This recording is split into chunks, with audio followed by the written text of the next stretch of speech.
agradecer su compañía, su presencia en esta sesión. Carlos David, muchísimas gracias por haber aceptado nuestra invitación para hablar con los estudiantes de final de carrera sobre emprendimiento. Invitamos o procuramos siempre invitar, hasta ahora lo hemos podido lograr, a un graduado de Ingeniería de Sistemas de la escuela para que nos cuente su experiencia emprendiendo desde que terminó hasta la fecha, las dificultades y las bondades que tiene emprender en tecnología en Colombia. Y con esto damos un panorama completo del ingreso laboral, que no solamente es siendo empleado. Empieza uno normalmente pues trabajando para una organización o para alguien, pero hay personas, como su caso, que buscan rápidamente emprender o tener unos horizontes diferentes con su propia empresa. Carlos David, lo primero que quiero que nos cuente es, pues, ¿quién es usted? ¿Hace cuánto terminó? ¿Cómo fue su recorrido académico? Y cómo después de ese recorrido académico se dejó picar por el bichito del emprendimiento, y cómo resultó, pues, teniendo su empresa que nos va a presentar en la mañana de hoy. Carlos, muchas gracias por acompañarnos y adelante. Bueno, gracias, Osvaldo. Bueno, pues primero un poco hacer un paréntesis porque mi historia es un poco atípica, digamos, no es como tan común. No sé si recuerda, yo entré a la escuela a los 13 años a estudiar la carrera de Ingeniería de Sistemas y yo ya era técnico en esa época. Yo terminé el bachillerato a los 11 años por circunstancias de mi familia y además acompañaba a mi madre a validar. Presenté el ICFES, me gradué, etcétera, y era técnico a los 13, entré a la Escuela de Ingeniería a los 13 años a estudiar Ingeniería de Sistemas. Un poco cómo fue mi recorrido en la universidad. Yo iría un poco como rebelde, digamos, yo no era como el estudiante más aplicado, el más juicioso, digamos, en todos los temas, digamos, era muy impaciente, entonces no quería como estar como siempre siguiendo como todo el protocolo, sentarse uno, durar hora y media, estar mirando cosas. Quería siempre estar como aprendiendo cosas, entonces siempre era mi intención hacer cosas o estar metido en cosas que me generaran algo de dificultad, entonces siempre en deportes, en concursos académicos, en diferentes cosas, pero a veces descuidaba un poquito las materias, incluso por eso mismo. Pero, digamos, en general me fue bien, en la universidad me llevaba bien con los profesores sabían que pues, yo entendía las cosas, y digamos que mi principal principio era más que las notas, era entender las cosas. Entonces nunca mi eje fue pues sacarme una nota u otra, sino entender lo que se hacía ahí. De hecho, en algunas materias estuve cerca de perderlas por asistencia, pero mis exámenes finales eran de 5, 4, 5, entendía bien las cosas, pero pues digamos, por uno saltarse como el procedimiento, no terminaba yéndole también. Pero el eje siempre era aprender, entender las cosas. Carlos, ahí quiero interrumpirle un momento y hacer dos comentarios. Uno, en esa época, efectivamente, cuando Carlos era estudiante, en el reglamento estudiantil nos pedían que se castigara la nota por asistencia. Entonces, efectivamente, como Carlos menciona, tenía unas notas altas siempre en todas las asignaturas, pero era afectado por un factor por asistencia. Eso se lo quitamos del reglamento. Pues ahora, digamos que la asistencia se sugiere porque la escuela es presencial, pero no se castiga la nota por fallas. Y le quería preguntar, yo siempre he tenido esa inquietud, y usted y yo hemos hablado muchas veces y nunca le he preguntado, ¿qué tan difícil era armar equipos con compañeros de 18, 19, 20 años cuando usted tenía 16, tal vez en mitad de carrera o algo por el estilo? Pues un poco más que por la edad, porque pues igual pues me llevaba bien con toda la gente, y la gente de la escuela es en general pues bien, o sea, no son personas sanas con sus familias y todo el tema es bien en general. Más el tema era, digamos, como en mi caso yo no fue tan fácil encontrar equipos más por la visión, que no compartía uno la visión, digamos, de los proyectos o de los trabajos, más porque, digamos, algunas personas hacían en los grupos como por pasar el rato, como por mirar como esto, y pues a mí me interesaba hacer los proyectos como, pues que funcionaran, o a veces sobresalir en algunos proyectos y más que pues ponerme a hacer otras cosas. Pues yo tenía mi espacio de jugar, de hacer otras actividades, de salir a bailar, etcétera. También me la pasaba en eso bastante. Pero pues cuando era lo académico o eran esas cosas, pues me interesaba hacer eso, concentrarme bastante en eso y digamos que pues encontré algunos grupos de todas maneras, o sea, y de hecho las personas con las que pues trabajé en su momento, pues también ahorita pues tienen algunas empresas o tienen algunas cosas, pero era más un tema de visión, de lo que uno quiere hacer, que de la edad. Pues finalmente 2 o 3 años no es mucho y pues yo siempre me acostumbré a tratar con gente mayor, entonces no había mucho lío en eso. La ventaja que tenía Carlos es que pues él siempre ha sido alto y no tenía cara Así, de tener 13, 14 años, entonces sí, pasaba camuflado fácilmente con los demás sí, sí. estudiantes. Tenía uno que saber que era un estudiante de unos años menos para poderlo identificar porque físicamente no era fácil. Carlos, ¿cómo fue el fin de carrera? ¿Usted fue monitor? ¿Usted hizo No, algo especial durante la carrera aparte de estudiar y tener buenos sí, resultados? pues sí, hubo cosas, pues yo básicamente en casi todo lo que participé gané. Yo participé en maratones de programación desde segundo semestre y me las gané casi todas en la escuela, solo una que no gané, de resto todas las gané. Participé en concursos de civil, de ingeniería civil, en un concurso de Se le hunde la canoa, también me lo gané con un equipo, armamos un equipo. Y fuimos, cuando me terminé la carrera, fui el mejor ECAES de la escuela y tenía, digamos que no salí con honores, como le digo, por temas de notas, pero pues bien, digamos que el final de la carrera pues fue también un proceso porque hacia la mitad tuve unos problemas que digamos, por no seguir el procedimiento, no seguir las reglas, me suspendieron de hecho 1 o 2 semestres, estuve suspendido, regresé y al final entendí que pues lo que más importaba es que son los resultados, no importa que uno sea el mejor estudiante de la universidad, que entienda más que cualquiera, que me demore la mitad del tiempo haciendo lo que sea, pero si al final no me graduaba y no tenía el título, pues de nada servía ser el mejor de todos, porque al final todo el mundo me habría superado y digamos que yo hubiera quedado detrás de todo el mundo siendo mejor que el resto. Entonces, digamos que eso fue como el aprendizaje al final de la universidad, ¿no? Como tener la paciencia y entender que pues por más que uno crea que puede hacer ciertas cosas, pues hay unos procedimientos y hay una sociedad, ¿no? Donde uno vive y tiene que acomodarse y aprender a jugar con eso. O sea, no es que no es saltarse de todas maneras las reglas, sino entender cómo se debe jugar. Y ya, pues finalmente acabé la carrera, pues bien, ya tranquilo, terminé mi carrera, me gradué, pues creo que lo mejor que pues he podido hacer en la vida y haber estudiado y haber hecho esas cosas porque si no, pues digamos que todas las habilidades que tengo pues se hubieran perdido, o sea, si hubieran desperdiciado, no hubiera logrado pues tener los trabajos o las cosas que conseguí, pues si no hubiera sido pues porque terminara la carrera, de todas formas. Entonces ese fue como el final de la carrera, pues haber terminado y al final pues también disfrutaba bastante, salir con compañeros, ya digamos un poco más de compartir, pero bien, académicamente bien, y ese tema fue pues ya cerrar como ese ciclo y dejar a un lado ese tema de querer pelear con las reglas a toda hora, o sea, Mm. de querer ser uno como rebelde todo el tiempo, porque pues no iba para ningún lado.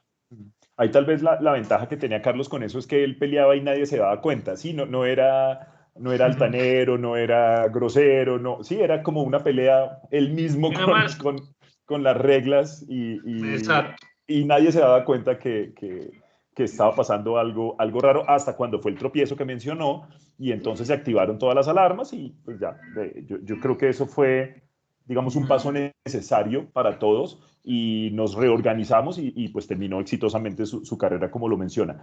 ¿Cómo fue el primer ejercicio profesional, Carlos? Una vez graduado, qué pasó? Pues, pues de hecho es que viene otro punto. Digamos que yo vengo de una familia, mi madre es una familia, digamos, una familia humilde. Mi madre era bastante exigente y tenía que hacer un esfuerzo por el tema académico para poderme mantener en la escuela.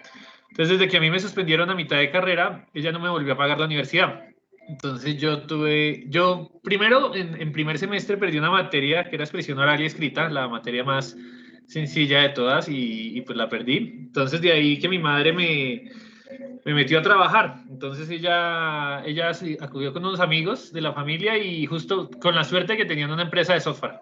Y entonces entré a trabajar desde los 13 años realmente, pero en vacaciones. Entonces yo empecé a trabajar desde joven en proyectos y pues cuando yo ya terminé la carrera yo ya llevaba varios años trabajando. A mitad cuando me suspendieron me tocó trabajar entre semana y los fines de semana más que todo, como la escuela es diurna, entonces me tocaba acomodar ahí el horario y trabajaba los sábados, trabajaba los domingos y eso. Pero había una parte contradictoria, era que en la escuela, en cuanto a lo académico, no era muy juicioso, pero en cuanto a lo laboral, a los retos de trabajo, sí me iba muy bien, porque pues era lo que me gustaba. O sea, eso siempre me ha gustado como hacer trabajos, como hacer proyectos, como hacer cosas.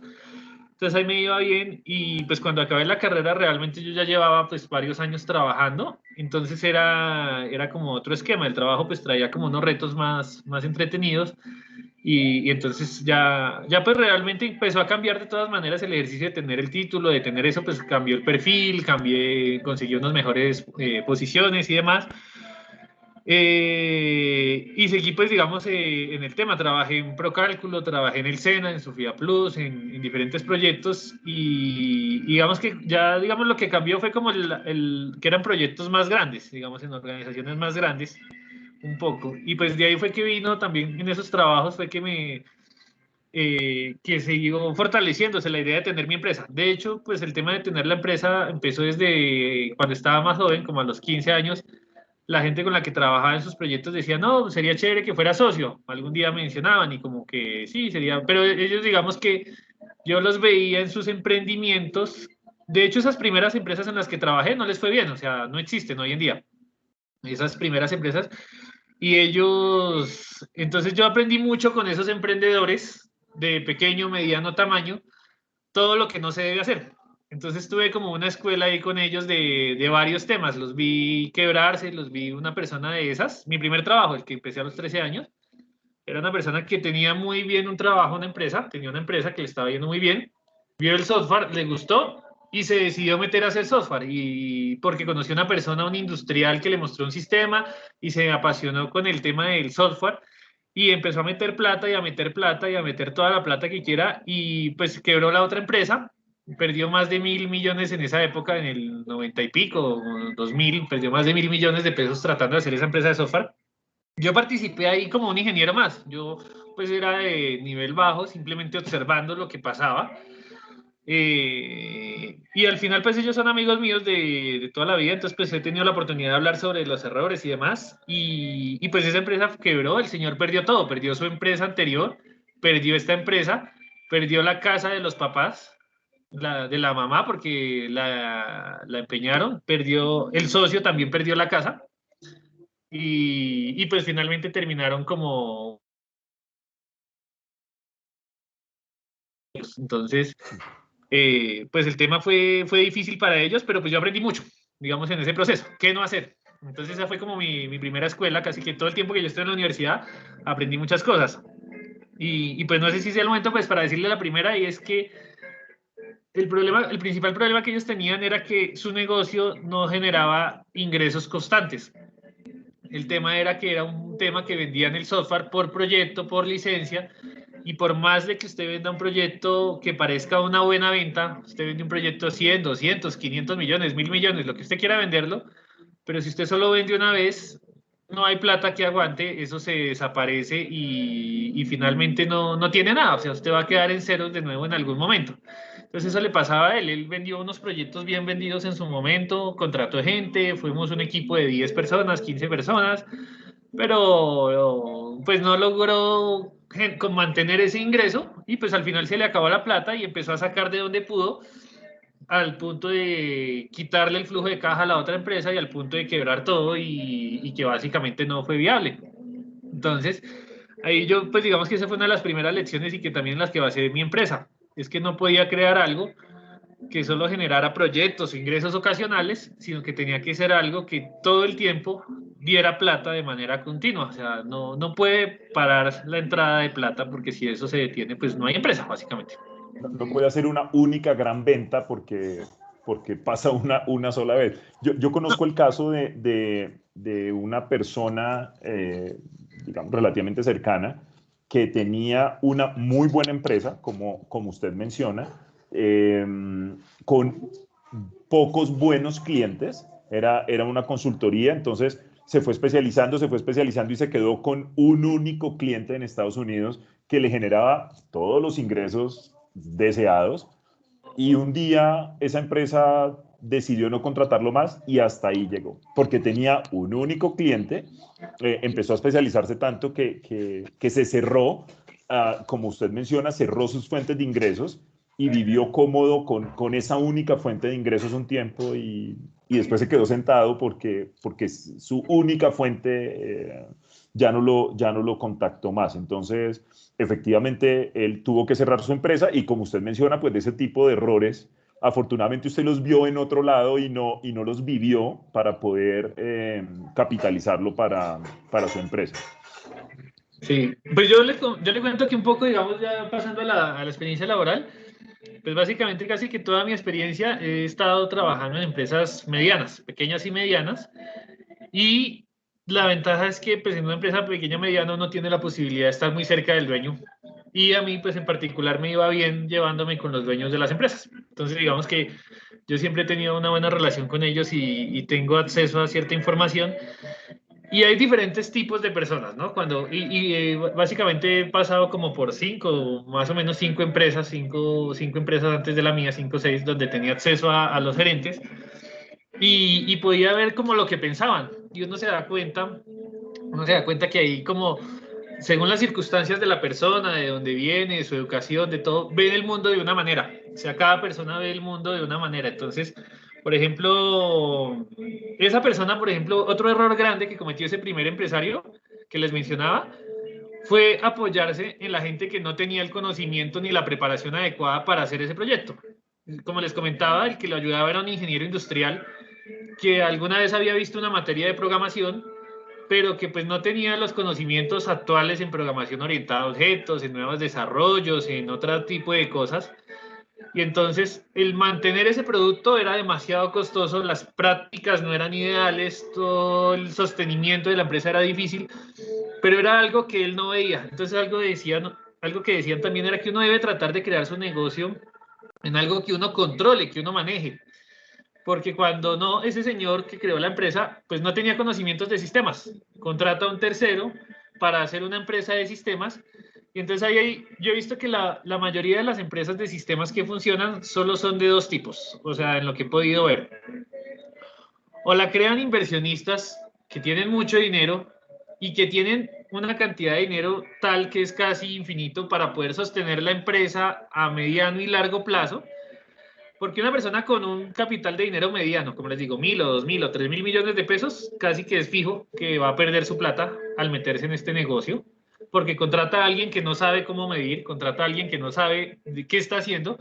Cualquier ingeniero, esa es otra cosa, cualquier ingeniero que llega a este tema tiene su opinión. Hay ingenieros que les parece que Python la machera, que Node.js es la machera, que Angular, que Java, que cada día hay alguien que llega con una opinión distinta, y entonces está usted frente a un montón de gente con opiniones y no sabe realmente quién va a dar resultado o qué va a servir o qué no va a servir. Entonces usted bote plata, y para hacer empresa pues uno tiene que conocer bastante bien de lo que hace. Entonces las otras empresas que he conocido que funcionaron fueron creadas por ingenieros de sistemas. Entonces los ingenieros de sistemas pues ellos se unen y pues mantienen adelante la empresa, o uno o dos o tres dependiendo de la cantidad. Y una ventaja es que en una empresa que dirige a alguien con conocimiento técnico, o que el socio es alguien de conocimiento técnico, es que la empresa es más resistente y es más difícil que se desaparezca porque el conocimiento técnico está ahí. Una empresa con capital, si se les acaba la plata, el personal técnico se va, todo el mundo se va y no queda nada. Entonces es difícil. Entonces ahí también con ellos vi que pues el tema es que escogió mal a sus ingenieros, pero es un tema que no es fácil. O sea, yo hoy en día todavía no es sencillo encontrar una persona inteligente, con buenas decisiones, que tome buenas decisiones, que sea eficiente.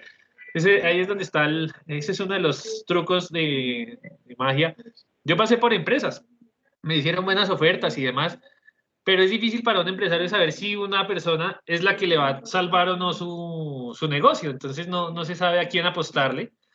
Y bueno, entonces esas empresas pues sí, escogieron mal al personal, tomaron mal las decisiones en estrategia, las ventas que se lograban no dieron para sostenerlo, y pues el peor punto, que fue uno de los principios con los que yo partí, es uno debe tenerle miedo a enamorarse de un emprendimiento. Porque, pues lo que les digo, esta persona perdió la casa de sus papás, su empresa, todo, lo perdió absolutamente todo, por no saber en qué momento parar. Entonces, esa era una de las cosas que también yo miraba cuando creé mi empresa, era que cuál iba a ser el límite de mi proyecto, porque pues uno se enamora y uno se mete en un proyecto de estos y uno le apuesta, pero uno está perdiendo ahí un costo de oportunidad, ¿no? Uno está perdiendo otras oportunidades al lado. Y así sea que no sea plata directamente, pero pues usted está dejando de ganarse una plata. Un ingeniero de sistemas hoy en día con un cierto nivel de experiencia le pagan bien, gana un buen sueldo, y irse usted a su emprendimiento es dejar de ganar plata, básicamente. Entonces, ¿cuánto tiempo está usted dispuesto a invertirle a un sueño, 10 años, 15 años, y que usted no logre nada? O tiene unos límites. Entonces, ese fue otro principio también cuando creé mi empresa, tener unos límites definidos y ver que si iba funcionando o no iba a funcionar. Entonces, esa era una de las cosas también que me preocupaba bastante de ese primer emprendimiento, de lo que yo aprendí de esa gente. Entonces, pues afortunadamente no fue bien y todo, pero siempre lo tenía presente y siempre fue una pregunta los primeros casi 5 años. ¿Será que esto sí va a dar? ¿Será que esto sí vale la pena? ¿Será que sí funciona? Un punto, por ejemplo, para contarles, cuando yo decidí lanzarme de lleno a mi empresa, yo en esa época por allá me ganaba, no sé, como 7 millones de pesos. Bien, un buen sueldo.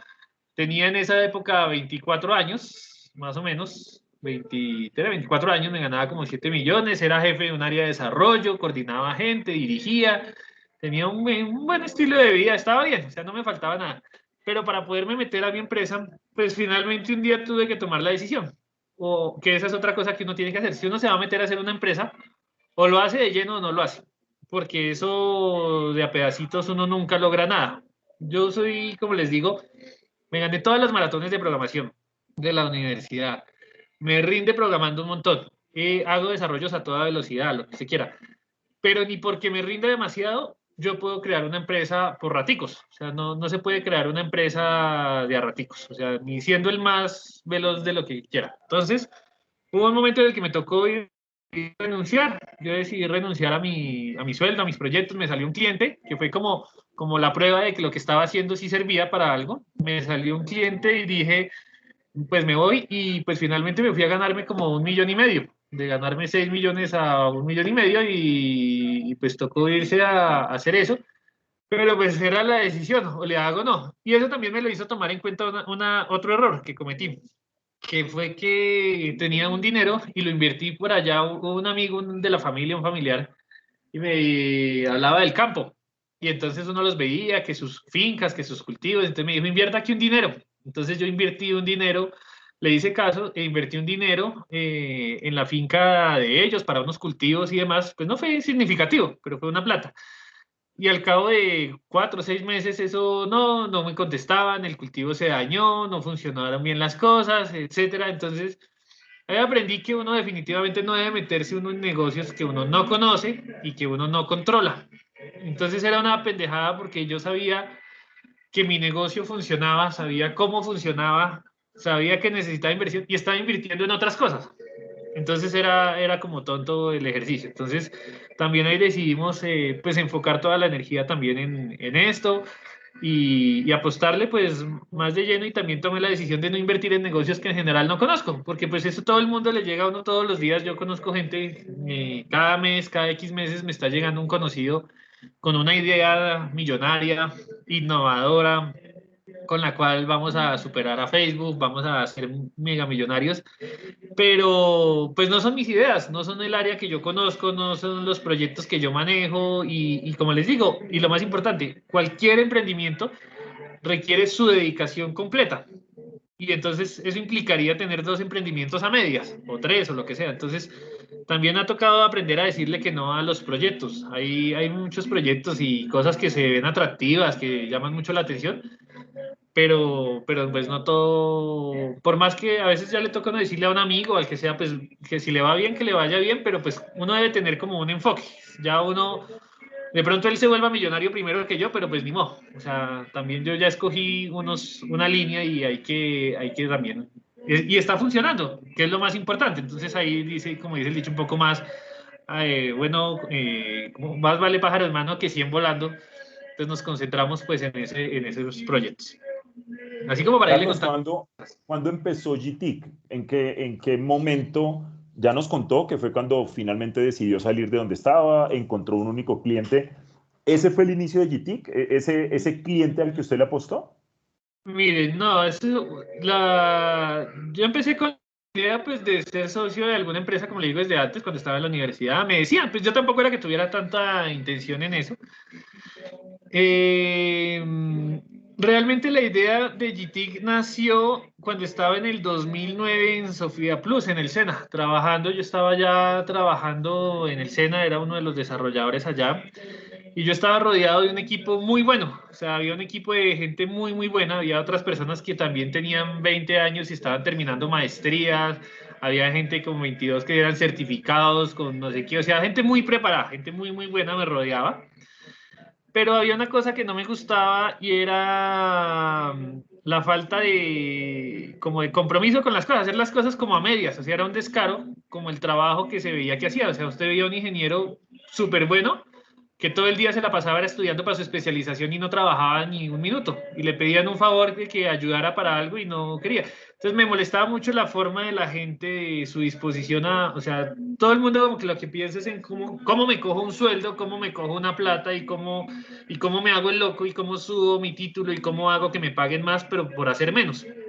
Digamos que será, ahí yo veía como que, y veía en ese momento estaba como el boom de Facebook, estaba el boom de ¿quién más estaba? De Groupon, estaban las aplicaciones de promociones, estaba todo eso, y yo miraba todo ese sistema y yo decía, nosotros sabemos hacer todas esas cosas, yo puedo hacer todas esas cosas que están haciendo ahí, y pues, ¿cómo es posible que los únicos que hagan sean Estados Unidos, Alemania, yo qué sé, otros países y que aquí no haya nadie que sea capaz de hacer algo? O sea, todo aquí, de ahí empezaba como la idea. Pues, luego pasé a ser director en una empresa de software y vi que les iba bien a esa empresa con todo lo mal que hacían las cosas. No había procesos, no había área comercial, no había un montón de cosas y yo veía o sea, había mucho por lograr. Y les proponía yo a los dueños de las empresas, venga, organicemos, invirtamos, mejoramos, hagámosle tal. Y ellos ahí más o menos sí, más o menos no. Y también cuando ya pues uno veía el beneficio de lo que había construido, yo trabajé con ellos y como duré como un año haciéndoles unas cosas y empezaron a vender proyectos más grandes de 200 millones, de 500 y yo veía que era mi trabajo el que estaban vendiendo ahí. Y me acuerdo que una vez fui y les dije, venga, hágame un aumento, ayúdeme con algo pues para mejorar la situación. Me dijeron que no. Entonces yo decía, pero yo qué estoy haciendo acá, o sea, todo lo que, o sea, lo que es una empresa de software es lo que está aquí, en las personas. Una empresa de software no es un terreno, no son 100 hectáreas, no es una maquinaria, no es nada. Una empresa de software son las personas que piensan y su computador, no es más. Y hoy en día hacer software cada vez es más fácil. Entonces yo veía eso y decía, pues yo aquí regalándoles como todo el trabajo. Y me acuerdo mucho también que pasé a una casa al lado, ellos estaban en una casa y pasé a una casa al lado que me gustó. Y yo miré esa casa y pregunté cuánto valía, y valía como 600, como 800 millones de pesos hace X años. Y me gustó y yo decía, y me puse a hacer cuentas. Y yo decía, bueno, ¿con qué sueldo me voy a comprar esa casa? Y pues llegué a la conclusión que no había un sueldo con el que me pudiera comprar esa casa, o sea, no era viable lograr hacer ese tipo de cosas. Entonces, ahí entendí que, pues que si quería lograr cosas más interesantes en mi vida, pues tenía que, pues no podía seguir trabajando para alguien, finalmente tenía que hacer mis propios proyectos, tenía que hacer las cosas y que creía que se podían hacer mejor. Y esa es otra cosa, uno debe meterse en un negocio donde uno crea o sepa que va a poder hacer mejor las cosas que los demás. Porque si las va a hacer igual o si las va a hacer peor, pues, pues esto es difícil. Yo últimamente analizo bastante las empresas y la naturaleza del capitalismo de las empresas es competir. Entonces, finalmente,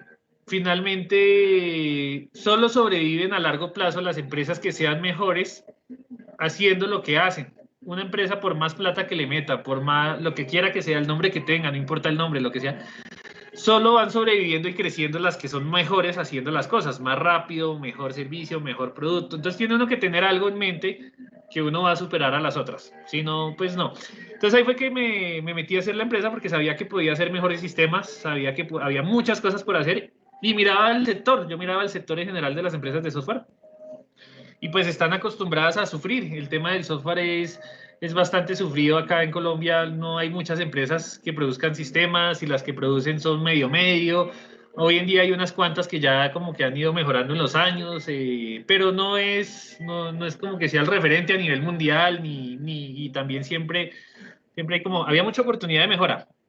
También creo que hoy en día que también había un poco de ingenuidad de mi parte, pero eso sirvió para que me lanzara.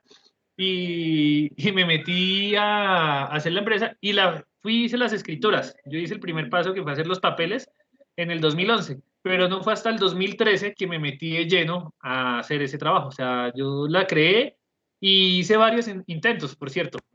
Hice varios ensayos. Traté de hacer una aplicación de promociones, como Groupon, hice una aplicación, un directorio de restaurantes, como lo que hoy en día es domicilios, pero hay, por ejemplo, otro error, la falta de visión y de socios, o de visión a nivel más estratégica, porque la aplicación la hice antes que ellos, pero la falta de la visión hacia donde uno va cambia pues el futuro de la empresa.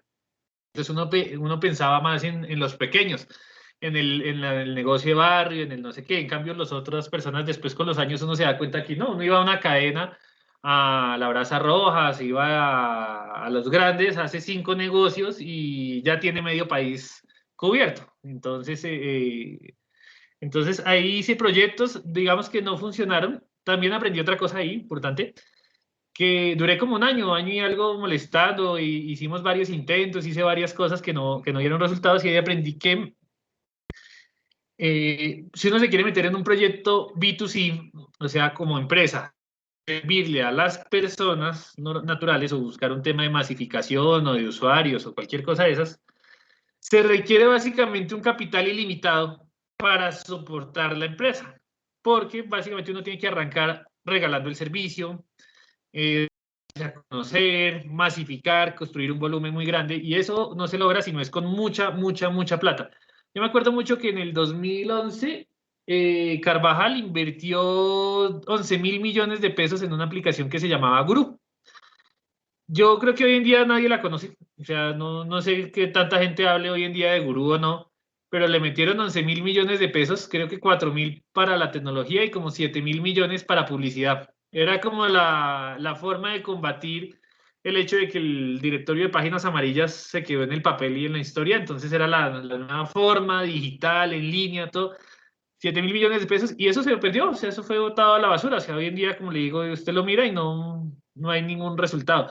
Y pues he conocido muchas empresas de gente que ha tratado de hacer eso, proyectos para personas, para eso, y como les digo, en mi propia experiencia, es muy difícil influir sobre las personas si no tiene uno un gran capital detrás. Entonces eso finalmente, pues por ese lado también entendí que después de un año de luchar contra la corriente, entendí que pues por ahí no iba a lograr hacer nada. Yo ya tenía hecho los sistemas, yo ya tenía hecho el de promociones, yo ya tenía hecho el directorio, yo ya tenía hecho todo, pero eso, el producto solo es una parte. O sea, el producto pues es importante tener las capacidades de hacer un producto, pero no, me faltaba todo el resto. No fui capaz de llevarlo a ningún sitio. O sea, realmente ahí hubo. Entonces ahí me enfoqué en trabajar con empresas. Entonces de ahí salió pues GTIC. GTIC pues el nombre cambió, los logos cambiaron, ha sido un proceso, digamos, de eso, y salió GTIC, y que es la empresa, y nos concentramos en hacer software para empresas. Pues porque básicamente lo que hicimos fue escuchar lo que estaba ahí en el mercado, las necesidades. Yo me encontraba con algunos amigos y resulta que, oiga, no, tiene un software de pedidos móvil o de pedidos web, porque tengo aquí a mis vendedores y me pidieron en un contrato que ponga una plataforma, y no había. Entonces yo, sí, yo le puedo hacer eso. Y ni siquiera era yo el que ponía el precio, sino me decían, no, es que me lo está cotizando una persona, pero ni siquiera aparece, me pagan tanto, me cobraron tanto mensual, me cobraron yo tanto. Y yo veía que vendían hasta mejor que yo decía, uy, no, perfecto. Yo le hago ese proyecto en un mes. Al mes entregué el primer proyecto y salió mi primer cliente. Luego, después, al siguiente, me encontré otra vez otra persona y el mismo proyecto similar, y otra vez otra mensualidad y otro proyecto. Y luego así sucesivamente fuimos conociendo más gente, y fue creciendo la empresa, porque pues las empresas, a diferencia de las personas, las empresas ya tienen la plata y muchas veces tienen una necesidad, y las empresas están buscando es quién se la resuelva. O sea, las empresas tienen necesidades en cantidades, necesitan resolverlas y normalmente no saben con quién o no hay cómo, no se tiene el acceso, entonces están buscando a ver quién les resuelve los problemas y ya tienen la plata. Entonces, a diferencia de las personas muchas veces ni saben que tienen el problema y ni siquiera tienen la plata para resolverlo. Entonces es difícil, es diferente. Entonces lo que me concentré fue en hacer eso, en perseguir el dinero. ¿Dónde estaba la gente con dinero buscando proyectos que yo pudiera servir? Y de ahí fuimos. Y la diferencia fue que pues yo los fui convirtiendo, yo nunca vendí un proyecto como desarrollo a la medida, nunca entregué la licencia, nada. Todo era propiedad de GT y todo lo diseñé desde el principio pensando en construir una plataforma grande que fuera creciendo con cada proyecto y que pudiéramos comercializar una segunda, una tercera, una quinta, una décima vez y de ahí digamos que fuéramos haciendo pues ingresos recurrentes. Eso es un poco Carlos, lo que... una pregunta y antes de darle la palabra a Johan que levantó la mano. La solución de GTIC es modular, o sea, ustedes ofrecen a los clientes módulo 1, módulo 2, módulo 3 Así y, es. y puede ir creciendo la solución con los clientes, supongo. Me gustaría que mientras Johan ahora nos hace la pregunta, si pudiera compartir pantalla y mostrarnos la página web de GTIC para conocerla un poco y conocer el producto o los módulos que tiene la empresa. Johan, adelante. Hola Carlos, y la Hola. pregunta es que cuando usted decía lo de que uno de los errores era cobrar una sola vez, ¿no? Sí. Entonces, en esos proyectos que tú ya vendías, ¿cómo se le cobra a ellos? O sea, ¿se le cobra, digamos, por zonas de mantenimiento o se le cobra por la licencia? ¿Eso tiene un cierto costo mensual para la empresa? ¿O cómo Sí. se hace eso? Bueno, les cuento otra, bueno, ahí ya llegamos a un punto donde hemos llegado después de muchos errores. O sea, otra cosa que mencionarles es que pues el resultado de donde estamos no es un resultado mágico de pararse uno y que ya me las sé todas. Ha sido cometer errores tras errores, pero yo creo bastante en una metodología que es la de Lean Startup y en el tema de equivocarse uno rápido. O sea, así sea que se vaya a equivocar y así vaya a meter la pata, pues meta la pata rápido, dése cuenta en que se equivocó, Y busque recupérese. soluciones, que encuentre el cómo, o sea, a las buenas o a las malas, pero resolvemos los problemas. Entonces, esta historia no es una historia de solo felicidad, digamos, ha sido un proceso, pues ahorita no lo veí bien. Y esa parte que me estás preguntando, digamos que también fue un proceso, aprender a cobrar. Eso fue todo un proceso porque arrancamos, por ejemplo, al principio regalábamos las implementaciones, cobrábamos solo por el software. Creíamos, uno creía, o yo creía por lo menos que lo que importaba era el software. Uno, como les digo, dependiendo de la educación y de la formación de la persona, cada persona ve el mundo distinto. Entonces uno creía que es que lo que importaba era el software y las revistas y las publicaciones, todo el mundo cree que es que el software es la machera. Y el software es necesario, pero no lo es todo. Hay otros componentes muy importantes ahí detrás. Entonces, aprendimos que para generar ingresos, pues básicamente lo que vendíamos era primero las licencias en modalidad SaaS, alquiladas. En un momento no vendíamos las implementaciones, pero eso también nos limitábamos. Nosotros mismos nos amarrábamos los zapatos, nos enredábamos y pues era difícil competir así porque sin plata. Entonces yo, digamos, subsidiaba directamente para que me dieran esas oportunidades.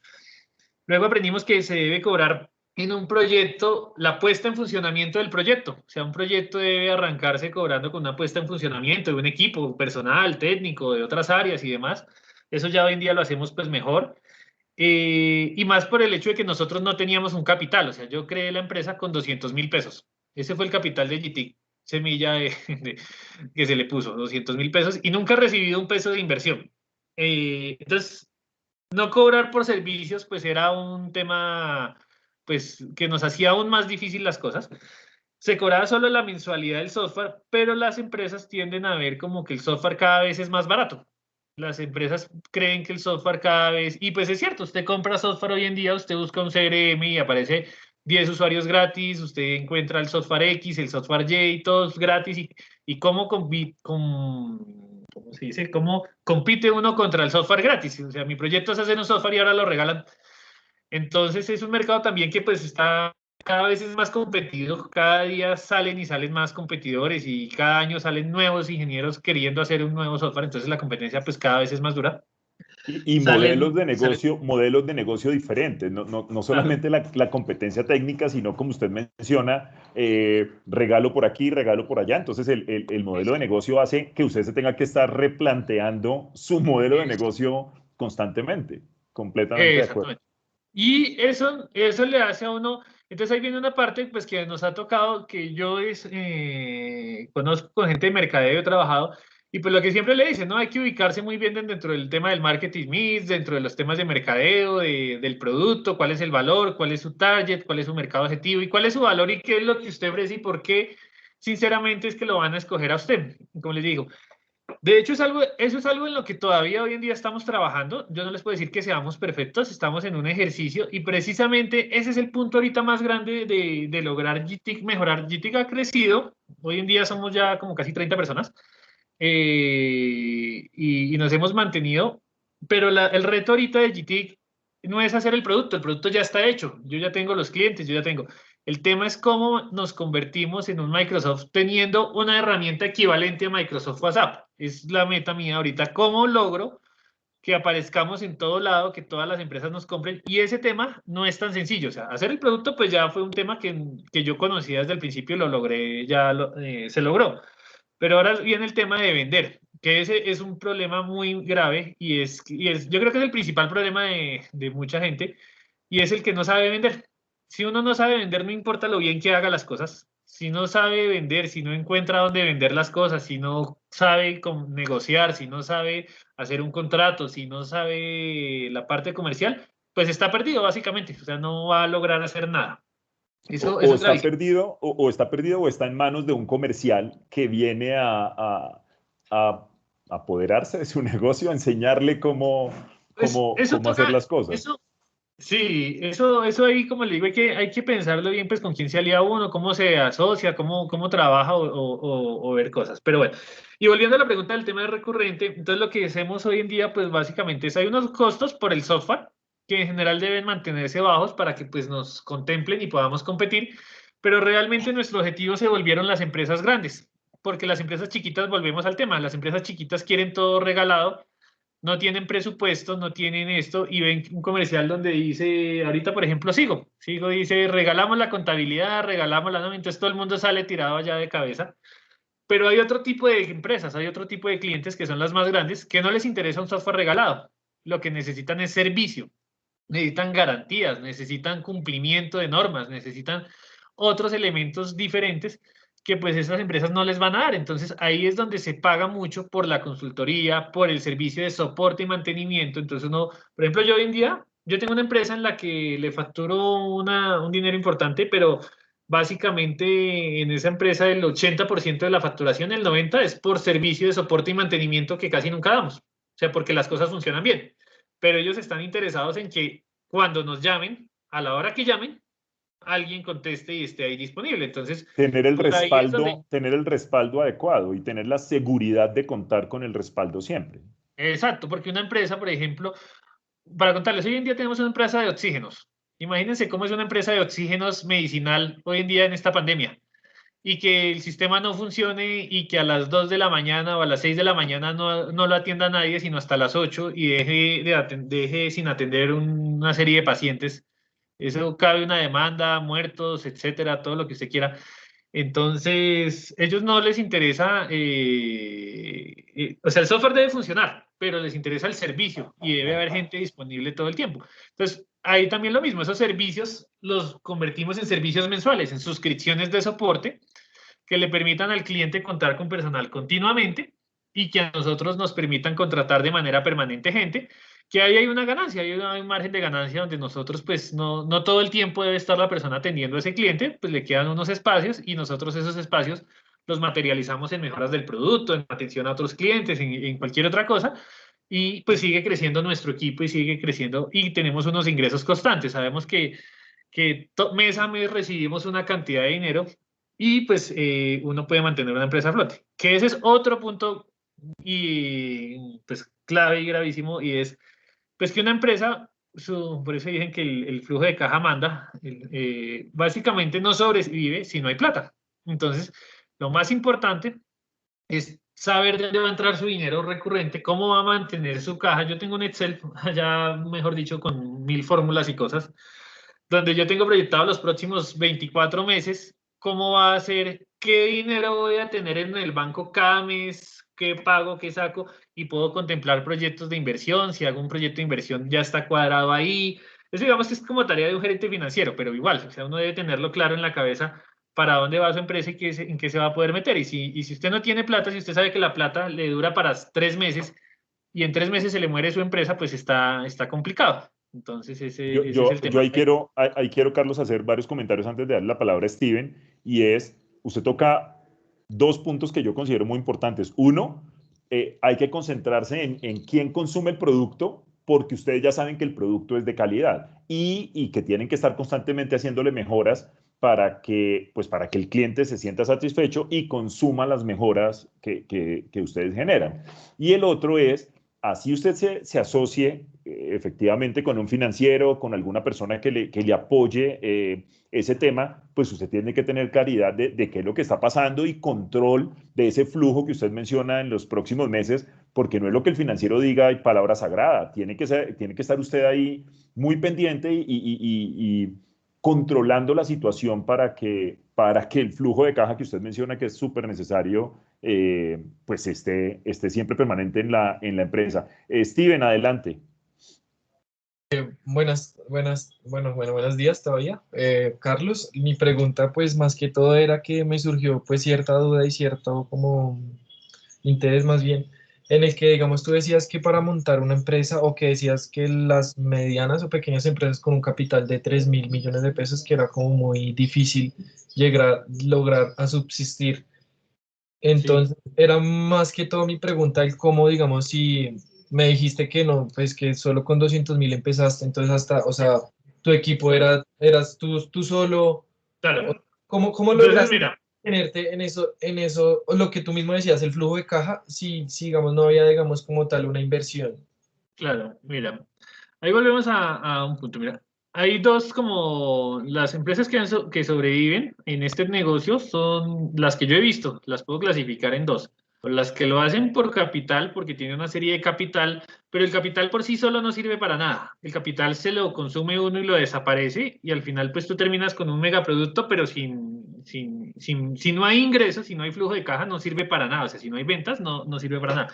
Entonces, las empresas que logran sobrevivir o tienen capital, tienen gente, pero el capital requiere que entonces haya un tema comercial bastante fuerte y ese tema comercial o bien gran parte del capital se invierte en ese tema comercial o hay un grupo de socios o hay un grupo de gente detrás que finalmente están haciendo una labor comercial muy fuerte para atraer los ingresos, cosa que ellos esperan un punto de equilibrio, un punto donde en teoría algún día van a recuperar el dinero y en algún día se van a empezar a volver millonarios. Ese es el sueño, digamos, de este negocio. Pero les pongo un ejemplo de un amigo que conozco. Conozco un amigo de los Andes que es amigo de los fundadores de PayU. Montaron una junta directiva. Esa junta directiva está formada por como 8 personas, de todas de los Andes, toda gente de mucho dinero y demás, tienen capital. Esas personas se metieron ahí. Por ejemplo, ese fundador creo que no cobraba sueldo ni nada, pues, no requiere, viven en estrato 6, no necesita el dinero para nada de esas cosas. Tiene una junta directiva que es, sus miembros hacen parte de juntas directivas de otras grandes empresas o son socios de grandes empresas. No son 3 ni 4, son 8 personas. Se metieron en un proyecto, hicieron una inversión inicial, consiguieron dinero de Impulsa, 400 millones, inversión de un fondo de inversiones de 1.500, de otra segunda ronda de inversión de 3.000. Y es el punto que hasta el año pasado no lograban llegar al punto de equilibrio y siga quemando plata. Y yo veía sus estados de resultados porque los sigo, digamos, de cerca, son amigos míos y yo los reviso. Y por ejemplo, las pérdidas de ellos anuales eran un año 700 millones, el otro 500 millones, el otro 400 millones, el otro 700 millones. Y como les digo, eso no sobrevive porque, o sea, sobrevives por la cantidad de plata que son capaces de conseguir. Entonces me llama la atención que yo digo que debería más bien dedicarse a eso, a conseguir plata, más que en el negocio, porque queman mucho dinero. Y ahorita finalmente la pandemia les pasó una serie de cosas que los hizo entrar en razón. Y digamos que la visión de ellos, de esas personas del mundo, es que creen que con dinero y con meter comerciales y con meter y gastar sueldos de 15 millones de pesos en ingenieros, que ese es otro problema, conseguir un ingeniero de cierto perfil que todo el mundo le quiere pagar hoy en día porque todo el mundo se quiere enriquecer. Entonces, creen que pagando esos sueldos al final van a seguir. Entonces, siempre he estado pendiente a ver si logra sobrevivir, pero lo que les digo, el año pasado ya llevaban 10 años de operación, 11 años de operación, y todavía no llegaban al punto de equilibrio de lo que tienen en mente, y como les digo, ha dado solo pérdidas y pérdidas y pérdidas y pérdidas. Pero como le digo, es porque tienen mucha plata detrás respaldándola o apoyándolos o demás, y digamos que tiene una estrategia que es difícil, digamos, como le digo, y como les digo, 8 personas miembros de juntas directivas de empresas grandes, de empresas de más de 2.000, de 5.000 empleados, y ni aún así han logrado llegar al punto de equilibrio. Esa es una. La otra forma de las empresas es la que les digo que es más como la mía o la de otro grupo de personas que conozco, es donde los dueños o los socios son ingenieros de sistemas. Porque lo que les digo, la única inversión es su cabeza y el computador. Y como dice, pues para lograr hacer eso, pues básicamente mis ingresos yo los mantuve siempre muy ajustados, muy reducidos. Yo nunca fui una persona que me gastara, o sea, de hecho en todos estos años ni siquiera he salido, por ejemplo, del país. Yo casi no he viajado, no he comprado carros de lujo, no he hecho, digamos, nada de, o sea, cero de una vida de lujos. Digamos, ha sido muy, muy medida. Incluso mis finanzas personales también han tenido que ser muy restringidas.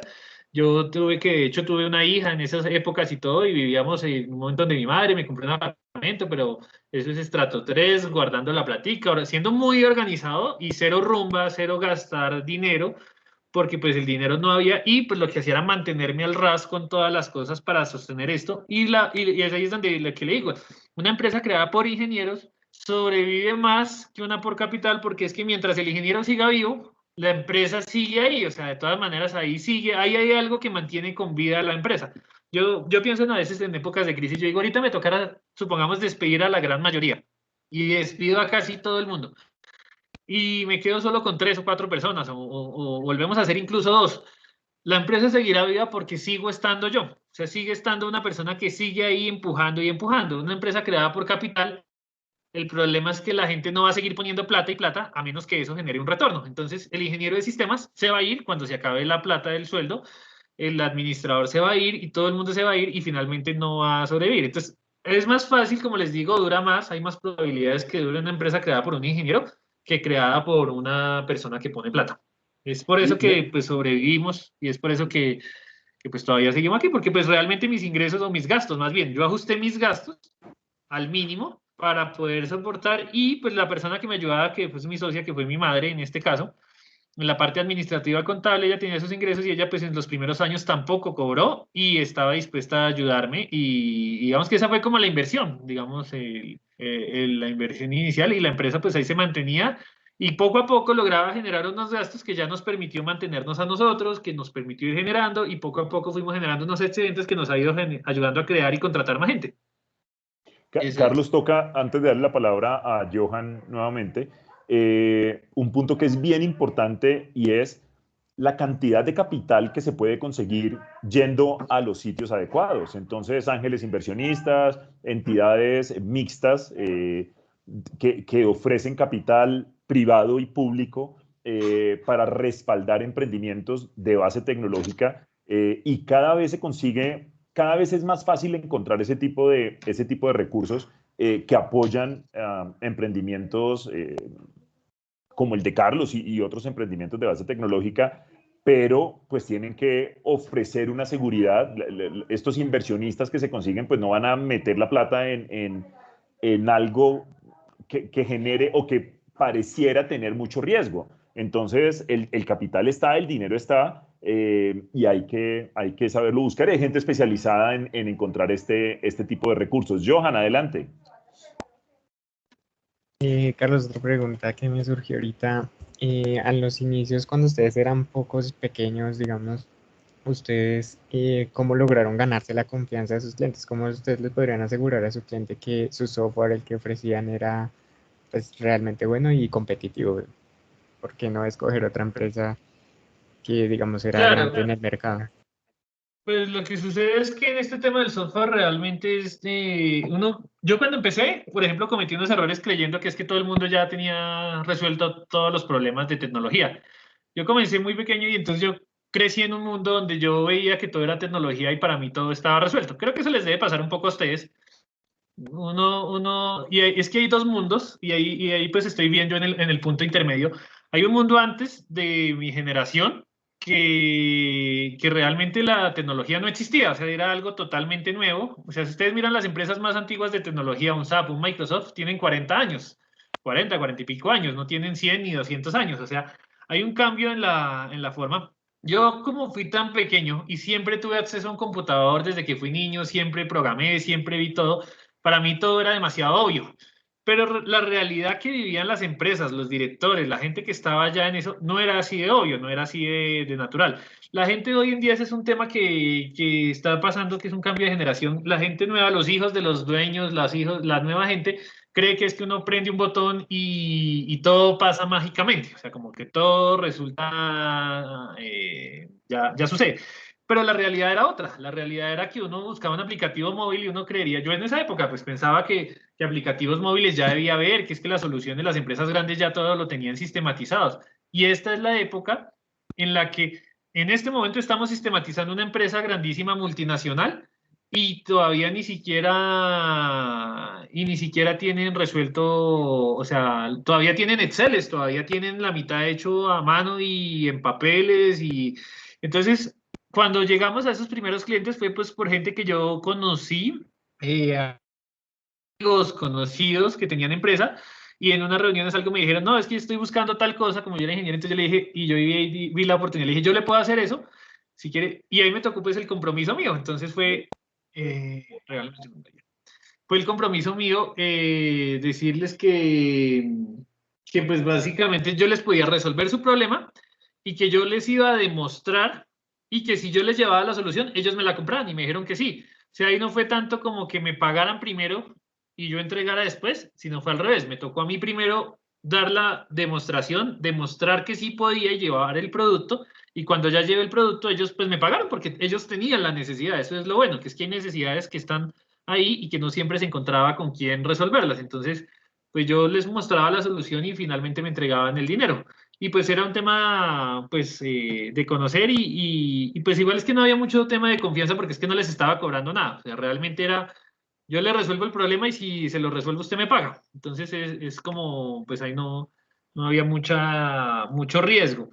Hoy en día, pues todavía hay empresas grandes que sí ya en procesos de evaluación más grandes en los que participamos, sí pues son más exigentes y sí nos piden referencias y todavía nos cuesta, o sea, ya hemos crecido como empresa, pero todavía nos cuesta entrar en algunas muy grandes para poder mirar las cosas. Regálame un segundito, por favor, que me están buscando acá un tema urgente. Deme un Tranquilo, segundo, contesto. sí, tranquilo. No sé si Steven tiene la mano levantada porque quiere hacer alguna pregunta o se le quedó Sí, levantada más antes. una pregunta, pero Si quiere adelante o esperamos a que Carlos se desocupe y yo quiero hacer un comentario mientras Carlos vuelve y es que espero que con todas las cosas que nos ha contado Carlos, fíjense que de lo técnico, pues estamos suponiendo que técnicamente todo funciona bien, pero hay una cantidad de aspectos que no son técnicos que pues tiene que tener el emprendedor en la cabeza y espero que con eso entiendan por qué para nosotros en la escuela al menos es tan importante tener el conjunto de asignaturas que llamamos económico-administrativo y por qué para nosotros es importante tener una asignatura de fundamentos de economía y otra de fundamentos contables y otra de fundamentos de gerencia de proyectos. ¿Por qué para nosotros es tan importante tener, por ejemplo, humanidades, expresión oral y escrita? Ese tipo de asignaturas que no forman parte de la formación técnica fundamental, pero que sí consideramos que es importante para que un profesional se pueda mover en escenarios diferentes. Y no, necesariamente no necesariamente para ser emprendedor, sino para poder dentro de su propia organización, como empleado o como emprendedor, pues para que no le metan los dedos a la boca y para que pueda hablar con propiedad en una junta directiva, ante unos clientes o ante pares, ante colegas, pueda defender su proyecto, sea para unos internos, clientes o colegas, o para unos externos que normalmente son inversionistas o clientes. Steven, adelante con la pregunta para Carlos. Bueno, pues yo tengo dos preguntas, entonces las voy a hacer. La primera es, digamos, si tú no pensaste de pronto buscar inversión, o sea, como ese camino de buscar la inversión Sí. en estos fondos de inversión a uno, digamos, como joven ingeniero, así que de pronto no es la persona que decías que socio de tal persona. Y más allá de que, porque lo que yo es, o sea, mi concepto, lo que yo pienso o lo que he visto es que esos fondos de inversión le dan, o sea, ya es cuando es una idea como muy innovadora, que mejor dicho, no hay algo igual en ese momento. Mira, Mi segunda pregunta, y qué pena para ya no preguntarte sí. más, es, digamos, lo que tú dices, pues yo también pienso la razón es que de pronto uno entra en una multinacional, uno nunca va a tener ese ni siquiera contacto cerca de la persona, digamos que yo diría a mí trabajar al lado de tuyo, pues me va a enseñar muchas cosas porque sé muchas cosas de las que, eh, el cómo funcionan las cosas, ¿sí me entiendes? Entonces, digamos, yo entro de pronto a Amazon, no sé, pero nunca voy a llegar a tal punto de conocer o estar en el contacto, o va a ser muy difícil de una persona que tiene esos conocimientos del emprendimiento, por decirlo así. Entonces yo quería saber, digamos si todo, o sea, primero que todo, digamos más o menos cuántos empleados tienes y si todos los que tú aceptas son ingenieros de sistemas y cómo es el proceso para una persona que quiera vincularse, cuáles son sus exigencias si tú les pides, digamos, ya, si puede una persona, digamos, recién graduada aspirar a entrar a tu empresa y todo eso. Y ya. Ya, estos son dos temas, listo. Mira, ahí yo les puedo decir que digamos que un poco lo que yo he hecho con la empresa, o sea, una cosa es como lo que ve, ¿no? La gente desde afuera cuando ve las revistas, cuando ve los eventos, cuando ve todo, le parece que emprender es muy chévere y que todo fuera felicidad. Eh, pues como todo tiene sus partes buenas y sus complicaciones. Mi fortaleza es desarrollar, digamos que esa es una de mis capacidades principales, resolver cualquier tipo de problema. Para que se hagan una idea, como les digo en las maratones, mientras duraban 8 horas haciendo 4 o 5 bombitas o 6 bombitas, yo en 1 hora sacaba las 8 bombitas y ya acababa, me iba y ya, o sea, era la velocidad en la que resuelvo las cosas, digamos que está por encima del promedio. Esa es mi principal habilidad. Mi habilidad, por ejemplo, uno debe conocerse y uno debe revisar cuáles son sus fortalezas y hacia dónde debe uno dirigir como su esfuerzo y las estrategias de cada quien. Hay teorías, por ejemplo, en el tema de fondos de inversión y de todo, donde le dicen a uno, por ejemplo, usted solo debe hacer un único producto y haga el mejor producto del mundo y dedíquese a hacer una sola cosa. Esa es una teoría, es válida, digamos que hay un marco dentro del cual uno analiza eso. Por ejemplo, yo he hecho lo opuesto. Mi estrategia es totalmente la opuesta. ¿Cómo funciona mi estrategia? Mi estrategia, por ejemplo, ha sido crear un portafolio de productos donde yo llego a un cliente, entro con un producto, luego paso al segundo, luego paso al tercero y donde si tiene un proceso complejo que involucra 3 o 4 procesos, ahí me puedo meter yo y resolverle, cosa que no haría ninguna otra persona. Imaginémonos, un software de pedidos, con un software de trazabilidad de logística, con un software de inventarios, con un software de contabilidad. Son como 4 cosas diferentes. Usted puede encontrar al especialista solo en los pedidos o la tienda virtual al otro, el de logística al otro, pero usted tiene que empezar a conectarlos. Entonces, lo primero fue que hace muchos años yo revisaba cuáles son mis fortalezas y mis herramientas. Entonces yo miraba contactos así de inversionistas o de grandes recursos, no. Mi capacidad es la velocidad de desarrollar y capacidad de construir muchos sistemas a un costo bajo. Ese costo bajo es relativamente lo que yo cobrara, o sea, lo que yo hiciera. Eh, Esas eran como una de las temas. Entonces, y cuando hubo una parte donde uno decía, bueno, y consigo un inversionista, y yo miraba varias empresas que han conseguido inversión y siempre la mayoría me da la sensación, no todas, pero la mayoría me da la sensación que es gente buscando como deshacerse de algo. No sé si me explico. O sea, usted tiene aquí, consiguió, no sé, un televisor y usted está tratando de venderlo porque no cree que le pueda producir a eso más plata, sino que usted su objetivo es, o sea, el objetivo de muchos emprendedores hoy, y parece ser ese, es, la meta es conseguir una inversión.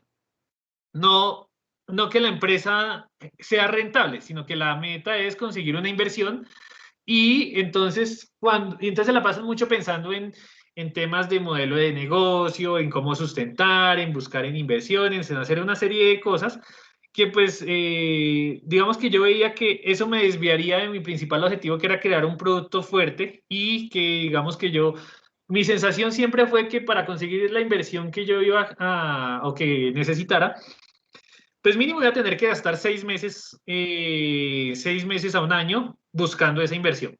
Lo segundo es que cuando la consiguiera, es que una persona no le va a estar entregar una serie de dinero a menos que usted muestre o tenga algo que realmente valga la pena. Y entonces la pregunta va a ser, y el modelo de evaluación de toda esta gente está ahí, la mayoría está dictada por esos principios. Un producto único, X, Y, Z, yo ya sé cuál es el marco en el que en general evalúan y sé que no voy a encajar de a mucho. Y lo tercero es que cuando haga la venta, la valoración que me van a hacer es cuál, cuántos ingresos genera usted, cuál es su empresa y pues al final yo hablé con algunas personas así de manera informal y pues me daba cuenta que la valoración que le daban, pues digamos, no sé, me entregan 200, 500 millones y espera. Una vez tuve una charla con una gente y me decía, no, le damos 400 millones pero el 50% de la empresa. Y yo decía, pues yo realmente lo que siento y lo que veo que estoy haciendo, yo sé que hoy en día pues es difícil valorarlo, pero siento que para hacia donde voy no vale la pena entregar el 50% de algo por 400 millones de pesos. Y yo decía, y esa era la siguiente pregunta, ¿qué hace uno con 400 millones? Entonces, y esa es la principal pregunta por la cual nunca me iba a buscar inversionistas. Y es que a mí la plata me parece que siempre no importa la cantidad de plata que le den a usted, como le digo, usted se la va a ir gastando y uno debería tener muy claro exactamente en qué se la va a gastar para ir a pedir una plata en inversión. Y yo realmente no tenía tan claro un panorama de decir, recibir 400 millones para crear más producto no es algo que le vayan a dar a uno, o sea, para crear más cosas porque sí, no tiene sentido. Tiene que ser como con las ventas, y a mí me costaba, siempre me ha costado como sustentar, o yo soy muy lógico, ¿cómo garantizo? Esa es la pregunta mía, ¿cómo garantizo yo que sus 400 millones van a producir 4.000 o 5.000? Y digamos que ahí no tengo una certeza, y este tema de las inversiones es bastante especulación, y pues realmente como siento yo que es como estar uno diciendo, echando carreta, o sea, y uno como diciendo que es que vamos a lograr X, yo no puedo garantizar ese tipo de cosas y no puedo saber si es que vamos a vender 10.000 o 100.000 millones.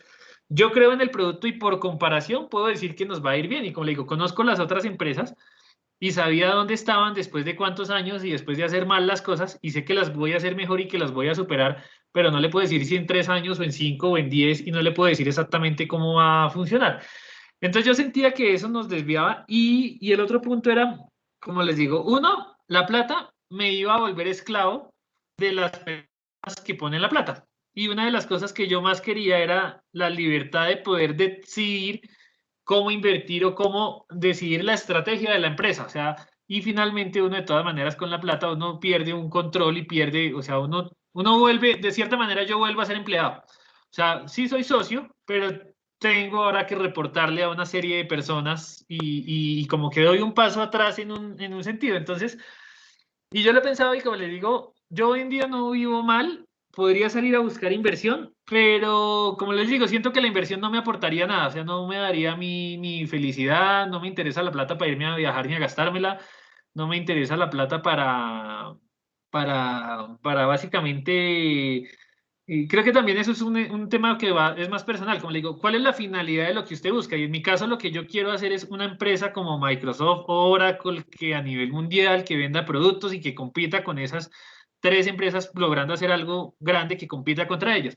Mi interés no es salir a vender la mina, como dicen, la gallina de los huevos de oro, salir a venderla para conseguirme una plata hoy e irme a pasear mañana a yo no sé qué isla. Ese no es mi intención ni mi interés. Entonces, por eso yo no estoy interesado en eso, no salgo casi a buscar esos temas. Y como les digo, ahorita ya no se podría decir, no, me voy y me consigo 5.000 millones de pesos. Recientemente me enteré que una empresa aquí de Colombia que ya lleva varios años, que está relativamente pues grande, tiene unos empleados, les ofrecieron, creo que, ¿cuánto fue? Como 28 millones de dólares por el 80% de la empresa, si no estoy mal, más o menos, es una cifra que tengo de una empresa grande, pero pues uno pierde el control absolutamente y pues sí, tiene los 28 millones de dólares, pero Pero como le digo, es algo raro porque es que el sentido para mí no es la plata. En ese sentido, yo por eso no estoy como tan interesado en salir a buscar eso. De pronto le Ahí podría ayudar a uno. prácticamente, en el caso que dice Carlos, es vender la empresa y quedarse con una entradita pequeñita, pero entregarla, porque pues es el 80% de la empresa Sí. pues es venderla. Y lo que les decía, yo por ejemplo comparaba mi vida, esto ya es más a nivel personal, más que de negocios. Lo que pasa es que, es que pues, las dos cosas van de la mano y eso depende del estilo de vida que cada quien quiera llevar. Yo por ejemplo revisaba y yo pensaba hace un tiempo, por ejemplo, uno del que le digo que tiene 8 socios y que la junta directiva lo estaba presionando y que no daban resultados y que no se logra tal cosa y que no se logra tal otra. Yo pensaba, es como pendejada, porque uno al final es dueño del 15-20%, tiene otro poco de jefes y pues sí, y gana, ¿no? Y pues finalmente yo revisaba mi vida y pues es más tranquila, o sea, es más tranquila en cuanto a que pues hago las cosas a conciencia, o sea, obviamente tener una empresa tiene sus retos, pero a conciencia voy haciendo, no tengo, digamos, que estarle trabajando para otros ni reportando a nadie.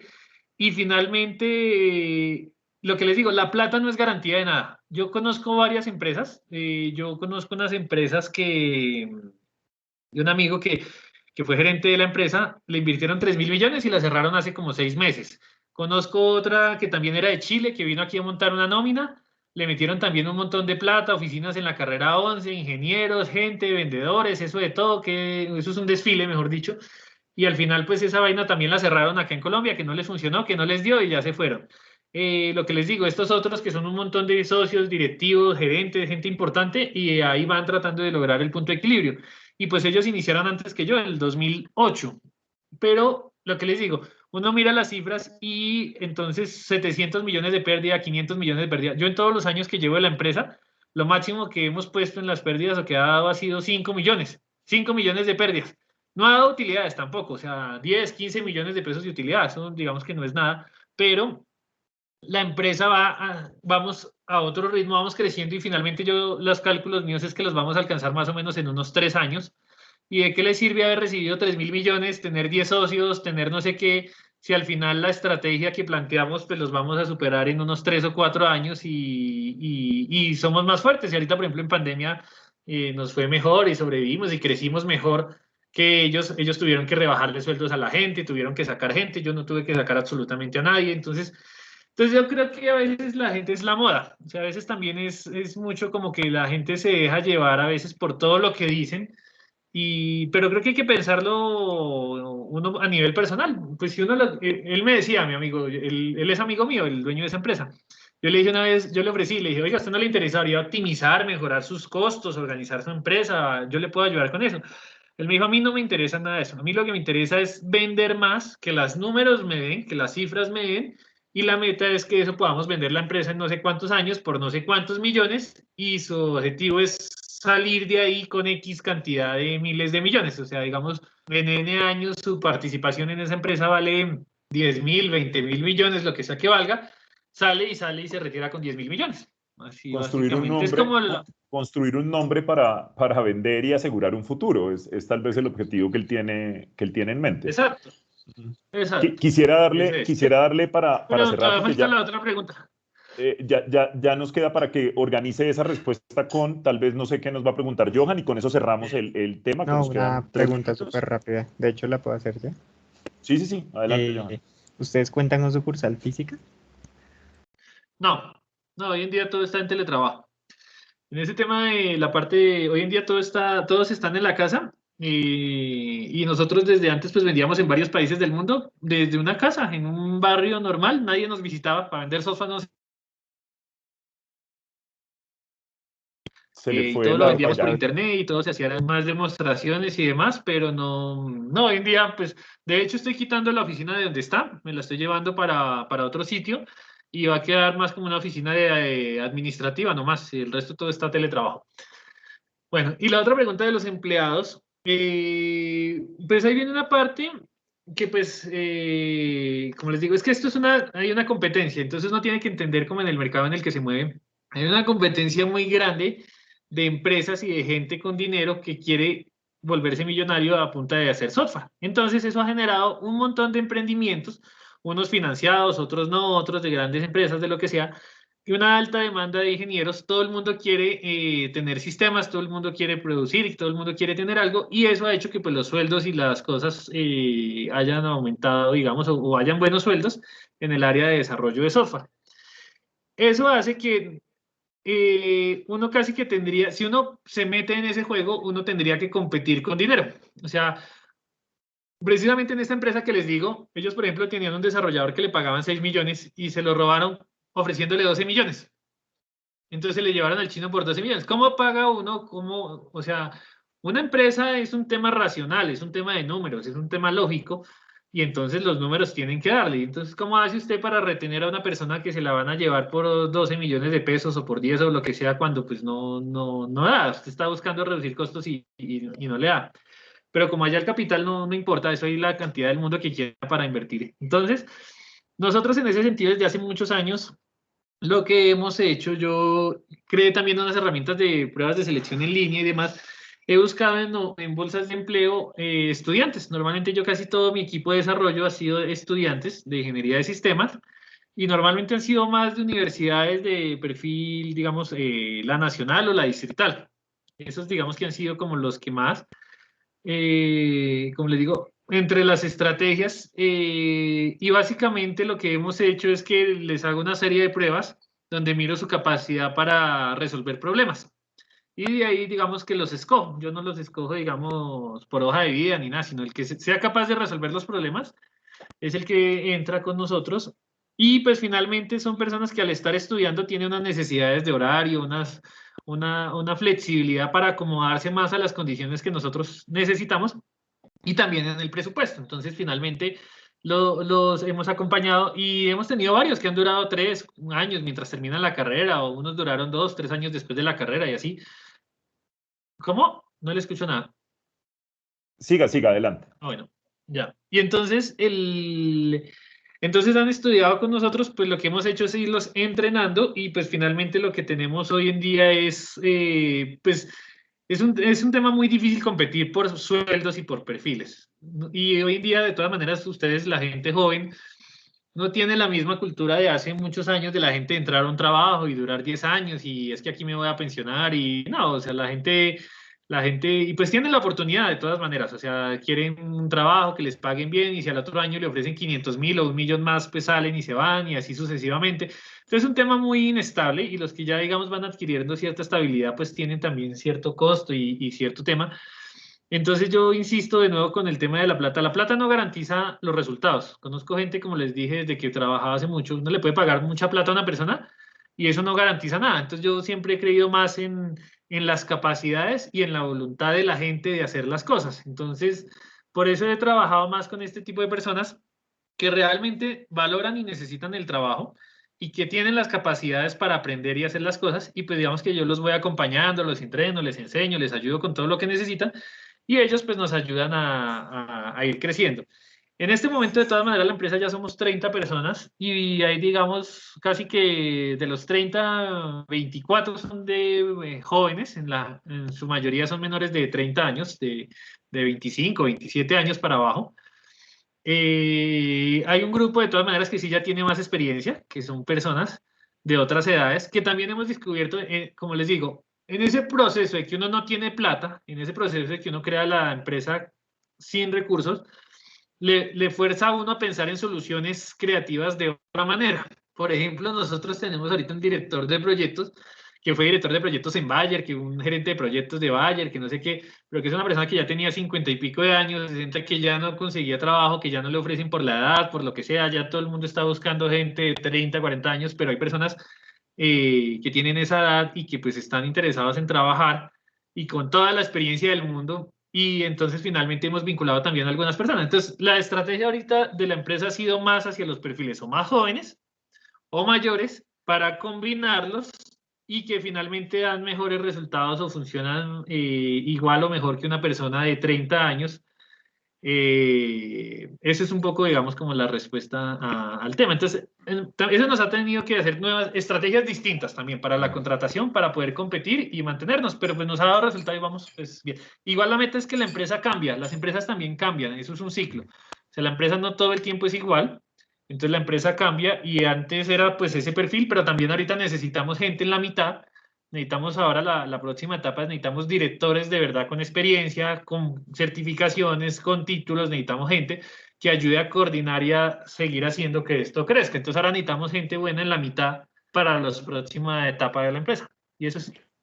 Carlos, le quiero agradecer muchísimo por haber compartido con nosotros sus experiencias. Yo sé que para los estudiantes que nos acompañan es muy importante escuchar de manos de un graduado de sistemas de la escuela, alguien cercano a nosotros, sus experiencias generando empresa.